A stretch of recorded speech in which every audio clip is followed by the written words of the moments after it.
In the last 7 years or so, it seems that two diets have been widely gaining in popularity: intermittent fasting and plant-based eating. Research has shown that both have great benefits for your health and can be amazing tools to support your journey towards a healthier life. But what would happen if we were to combine the two to lose weight? Would it be overkill or actually speed up the results? Welcome back to the Good Health Gorilla. Let's answer these questions and more in today's video. Can combining the two really be done? You may wonder if intermittent fasting goes with a vegan/vegetarian lifestyle. Truthfully, intermittent fasting can pair with any diet or lifestyle. It's what you eat during your feasting window, or the hours where you eat the day's calories, which are most important. Intermittent fasting doesn't require you to follow a specific diet. You can easily incorporate intermittent fasting into your daily routine, especially if you're currently adhering to a vegetarian or vegan diet. However, as both intermittent fasting and vegetarian/veganism can potentially restrict nutrients, you'll need to set a plan before you start. The next few sections will teach you how to lead into a fast, the amount of time to fast, how often to fast in a week, and how to break the fast properly in conjunction with a vegan and vegetarian lifestyle. How to lead into a fast.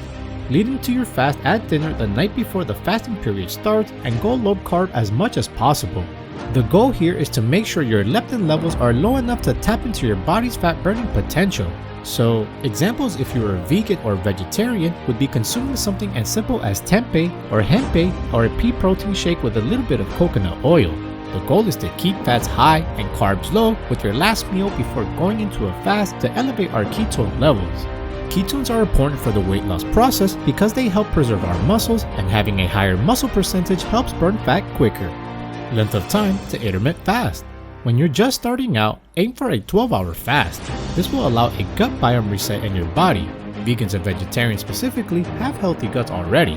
The goal is to kill the bad bacteria off while maintaining the good bacteria, causing what's essentially a therapeutic effect. With time, you'll work your way to the 16-hour window.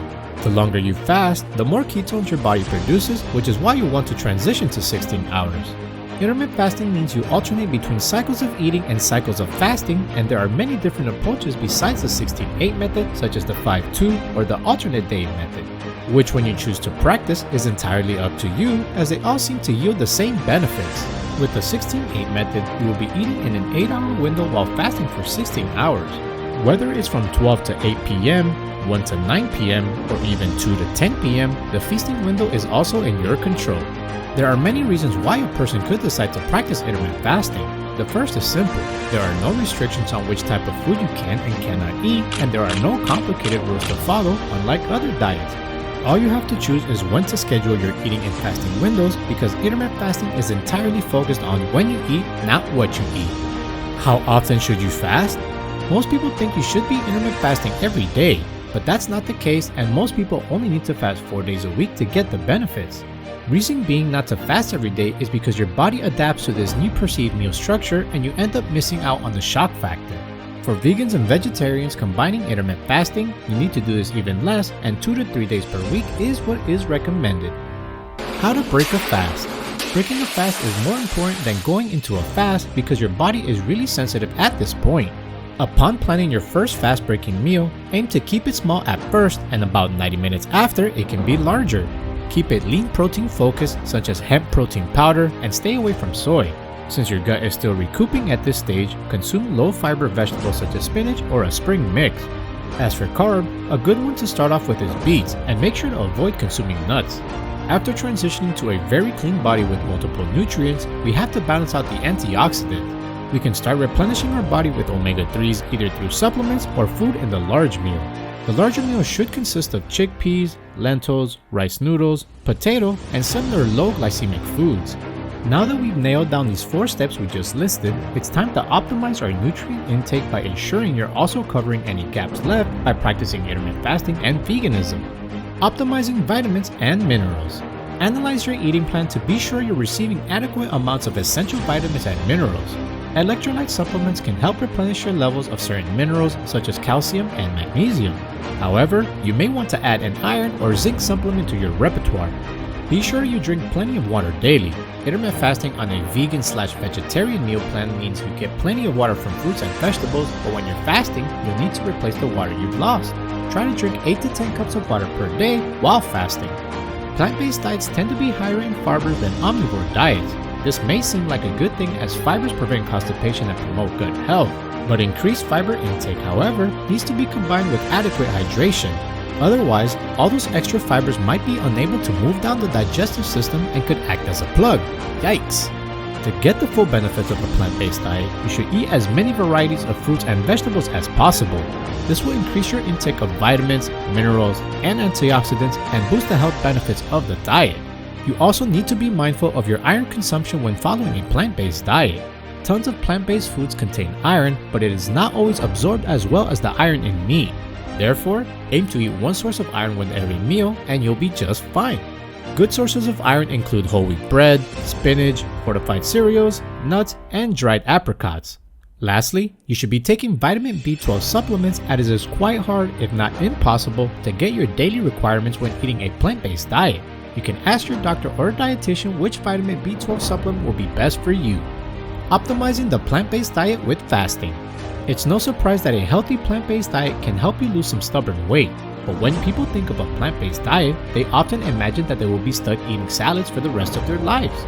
It is a very outdated view of veganism, and with so many amazing recipes out there, it is possible to truly enjoy plant-based eating even if you cannot fathom the idea of a salad. To get you started, here are a few suggestions to optimize your plant-based diet when practicing intermittent fasting. The first meal in your eating window is including whole grains in your diet to keep you full for longer.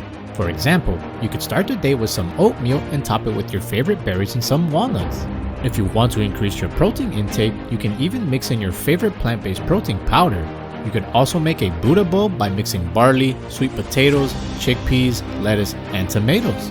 Finish the bowl by drizzling it in with your favorite homemade or store-bought dressing. The second and third meals in your eating window can include starchy veggies and legumes if you don't want just a salad. Just be sure to use lots of creativity while mixing and matching foods. Starchy vegetables are key to include in every plant-based diet. They are heavier and higher in calories than other vegetables and help with satiety. They include potatoes, pumpkin, squash, beet, and corn. There are many fun ways to incorporate them into your diet, so you can make that delicious pumpkin or squash soup or a vegan potato casserole without an issue. You can also thinly slice some beets, potatoes, or squash and use them as pizza toppings. Legumes are at the heart of plant-based recipes and one of the main protein sources for vegan individuals, and there are so many ways to prepare them. For example, combine squash and lentils to make a delicious soup. You can also cook black beans and pinto beans and Mexican spices to make tacos. Top them with some homemade pineapple and mango salsa for extra deliciousness. As you can see, a plant-based diet is not limiting in any way. There are also many vegan alternatives for products you usually find in the omnivore diet. Head to the frozen aisle section of your favorite grocery store and get your hands on vegan chicken nuggets. You can also find vegan milk, cheeses, and eggs. Granted, they are not always the healthiest, but they can definitely be a part of a balanced diet and help you get through some of the cravings you might have. So, there you have it, how to practice intermittent fasting on a plant-based diet. Intermittent fasting and plant-based diets have amazing benefits, and since these benefits are similar, they could be amplified when you combine the two.